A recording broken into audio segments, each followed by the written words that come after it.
Good morning. अभी हम लोग देखेंगे next step, that is data cleaning. After it we are going to see difference between data mining and data warehousing. ये जो process है बहुत डिटेल में दी है, इट इज़ वेरी इजी। सबसे पहले क्लीन करना मतलब क्या, कचरे को निकाल देना। कचरा मतलब यहाँ पे क्या होता है, नॉइजी एंड इनकन्सिस्टेंट डेटा। तो वो क्या है, डेटा जिसमें इनकन्सिस्टेंसी रहे या फिर नॉइज़ रहे उसको रिमूव करना। उसमें क्या आता है, पहली पार्ट तो एक तो मिसिंग वैल्यू आती है and second one is the noisy data. Missing value मतलब जो वैल्यू होनी चाहिए बट वहाँ पे प्रेजेंट नहीं है। जैसे कि मान लो अगर कोई फील्ड एम्प्टी रख दिया तो वहाँ पे वैल्यू अवेलेबल नहीं रहेगी। तो उसके डिफरेंट रीजन्स है, जैसे इक्विपमेंट मैलफंक्शन या फिर inconsistency with data not entered due to misunderstanding, not register history और changes data, missing data may need to be inferred. मतलब बहुत सारे रीज़न हो सकते हैं, मे बी ह्यूमन एरर या फिर मशीन एरर या फिर दोनों का कॉम्बिनेशन या फिर कोई अदर रीज़न जिसकी वजह से डेटा अवेलेबल नहीं है, तो वो आता है मिसिंग वैल्यू में। अभी इसके लिए अप्रोच क्या है कवर करने के लिए उसको, तो एक तो इग्नोर द टपर, सेकंड फिर द मिसिंग वैल्यू मैन्युअली, जो मैन्युअली भरनी है वैल्यू वो क्या, it is the tedious job. Use global constant. Global constant मतलब जहाँ पे नहीं मालूम है उसकी जगह पे एक ही वेरिएबल डिक्लेयर करो, जैसे -1 लिखा या फिर ए लिखा, भी एक एग्जाम्पल दे दो, या फिर अननोन लिखा। क्यों, वहाँ पे जो अननोन वैल्यू है वो कुछ भी हो सकती है, तो इतनी सारी हम लोग ढूंढ के नहीं बैठ सकते।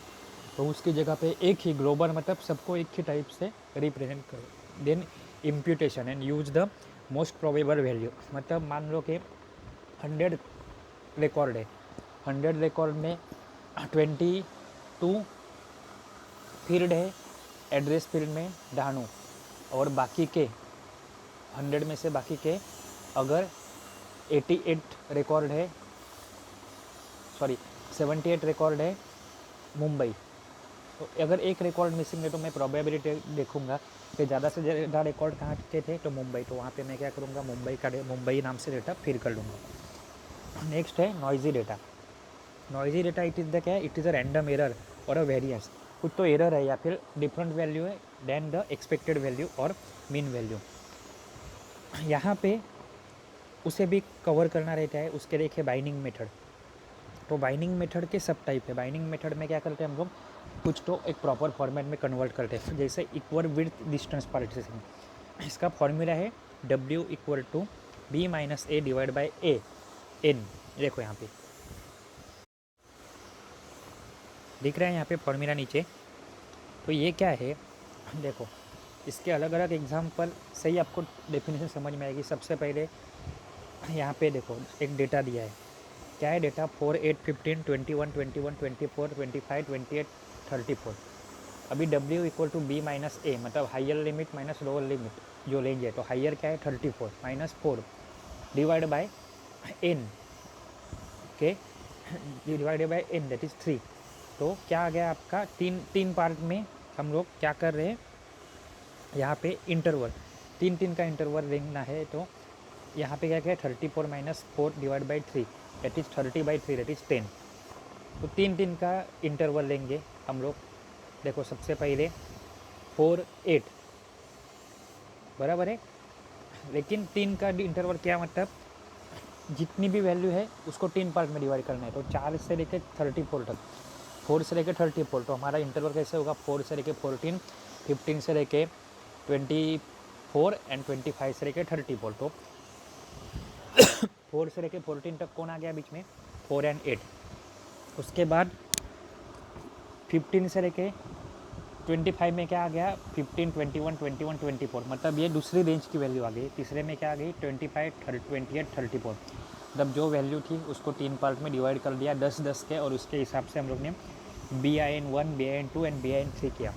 दूसरी है इक्वल डेप्थ पार्टीशनिंग। क्या ये क्या करता है कि इक्वल डेप्थ मतलब हर एक की साइज फिक्स कर देते हैं, 3 4 2, यहाँ पे 3 की साइज़ फिक्स की। तो क्या हो गया, देखो 4 8 15 21 21 24 25 28 34, तीन टाइप में वो डिवाइड हो गया।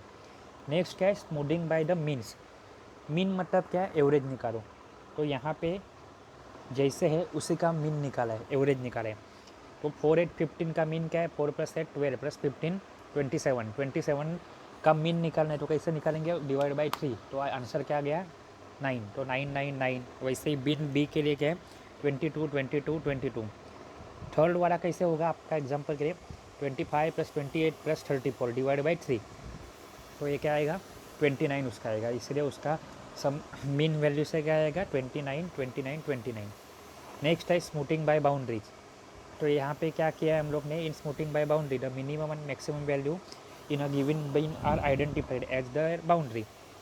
तो मिनिमम एंड मैक्सिमम वैल्यू क्या है 4 से लेके 15, तो 4 4 15, 21 से लेके 24, 21 21 24, 92 25 28 34, तो 25 एंड 34 यहाँ पे ऐसा लिया। नेक्स्ट है क्लस्टरिंग। क्लस्टरिंग क्या है, it use to detect the outliers for example where similar value are organise into group और क्लस्टर। क्लस्टर क्या रहता है, कलेक्शन, सब साथ में आते हैं। ट्री का क्लस्टर मतलब बहुत सारे पेड़ साथ में रहेंगे। स्टूडेंट का क्लस्टर मतलब बहुत सारे स्टूडेंट साथ में रहेंगे। कंपनी का क्लस्टर मतलब बहुत सारी कंपनियां साथ में रहेगी। और लास्ट है रिग्रेशन। यहाँ पे क्या है, the data smoothing can be also done by regression और technique that conform data value to function linear regression inward finding the best line to fit the attribute. Multiple linear regression is an extension of linear regression. ये सब शायद ही आपको theoretical exam में ये सब कुछ आपको आने वाला है, objective type exam hope so वैसे ही हो। तो आपको बड़ी बड़ी डेफिनेशन लाइन याद नहीं रखनी है, आपको लॉजिक याद रखना है, उसके ऊपर से आपको ऑब्जेक्टिव टाइप आंसर सिलेक्ट करना है। नेक्स्ट प्रोसेस है डेटा क्लीनिंग प्रोसेस। अभी डेटा क्लीनिंग करने की प्रोसेस आ गई। यहाँ पे क्या है, first step in the data cleaning process, बराबर है। ये क्या रहती है, in the discrepancy detection. Discrepancy मतलब मिसिंग वैल्यू, एरर या गलतियाँ या फिर डिफरेंस या फिर जो एक्सपेक्टेड है वो होके उससे अलग क्या है वो ढूंढ के लेना। ये क्यों होता है, poor data entry, inconsistent data रहता है, डेटा मिसअंडरस्टैंडिंग रहता है, इसकी वजह से एंटर किया हुआ डेटा एरर, बाद में error due to instrument experimental error, ये सारे क्या है रीज़न है किसके, तो गलत डेटा के, रॉन्ग डेटा के। अभी as there can be many factors for a discrepancy, how one can proceed further in order to detect the discrepancy. अभी डिस्क्रिपेंसी को ढूंढना है, निकालना है, तो उसके लिए क्या कर सकते हैं हम लोग, यूजिंग मेटा डेटा। अभी मेटा डेटा एक एग्जांपल बोलता हूँ, बाद में आपको एक थ्योरी समझ में आएगी। अगर मेरे पास मैं एक डेटा देख रहा हूँ तो उसमें 20 रो होने चाहिए। 20 रो में से कोई पर्टिकुलर कॉलम में थोड़ा ही डेटा है, मतलब 17 है, तो अभी वो प्रॉपर कंसिस्टेंट है कि नहीं है, तो ये देखने के लिए मुझे क्या कर सकता हूँ, मैं मेटा डेटा देख सकता हूँ। मेटा डेटा आपने RDBMS में पढ़ा है, ऐसे भी जनरल नॉलेज के हिसाब से आपको मालूम है, और data warehousing and mining में भी पढ़ा है। मेटा डेटा में मुझे आइडिया आ जाएगा कि एक्चुअल डेटा मेरा क्या होना चाहिए, what are different data types है, एक्सेप्टेबल वैल्यू क्या थी, डिपेंडेंसी क्या है, ये सारी वैल्यू मालूम पड़ जाएगी। इन शॉर्ट डेटा का बायोडेटा मुझे मिल जाएगा, so that I can predict कि उसमें कुछ गलतियाँ हैं, अगर है तो कहाँ पे, ये मैं इनकन्सिस्टेंसी या फिर रॉन्ग डेटा को मैं आइडेंटिफाई कर सकता हूँ। ऐसे ही क्या है, checking data for corresponding to rule. A unique rule says that each value of the given attribute must be different from और other value for the attribute. जैसे रिकॉर्ड आईडी, जैसे प्राइमरी की, वो रिपीट नहीं होनी चाहिए, वो repeat हुई तो आपका पूरा कैलकुलेशन गलत होगा। वो रिपीट नहीं हो रही है ये जानने के लिए अपना क्या रहता है, प्राइमरी की रहता है, जो वापस से वो जो हमेशा यूनिक रहता है, जो रिपीट नहीं होती। सेकंड क्या है, consecutive rule. It says that there can be no missing value between the lowest and highest value of a attribute. कोई वैल्यू मिसिंग नहीं हो सकती लोएस्ट एंड हाइयर वैल्यू के बीच में, and all value must be also unique, example at check numbers, बराबर है। और थर्ड क्या है, null rule. It specifies the use of blank, comma, question mark, comma, special character और other string that may include indicate the null condition. ये null condition दिखाने के लिए क्या है, कॉमा, क्वेश्चन मार्क या फिर स्पेशल कैरेक्टर यूज़ करते हैं। तो ये सब क्या था, checking of data corresponding to rule. First one is a unique rule, तो उसमें क्या बोला था कि that each value of a given attribute must be different. Second क्या है, कंज्यूकेटिव रूल।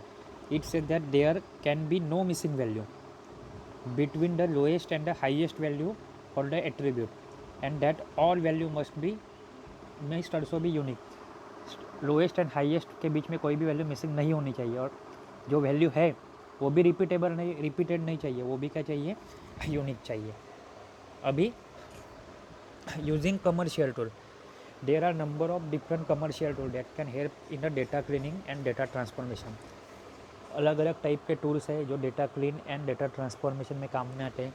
सबसे पहले डेटा स्क्रबिंग टूल, दूसरा है ऑडिटिंग टूल, तीसरा है माइग्रेशन टूल एंड चौथा है ETL।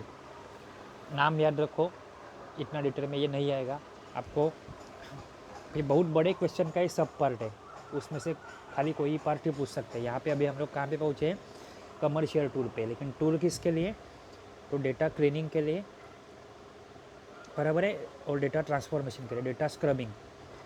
नेक्स्ट है डेटा ऑडिटिंग, ये क्या करता है, डिस्क्रिपेंसी करता है by analysing the data to discover rules and relationship and detecting data that violates the condition. ऐसे भी ऑडिटिंग क्या होता है, ऐसे ऐसे रूल के हिसाब से आपके पास चीज़ें होनी चाहिए, वो हिसाब से है क्या नहीं है, तो आप रूल को वायलेट कर रहे हो, तो ये टाइप का ही एक लॉजिक अप्लाई करो।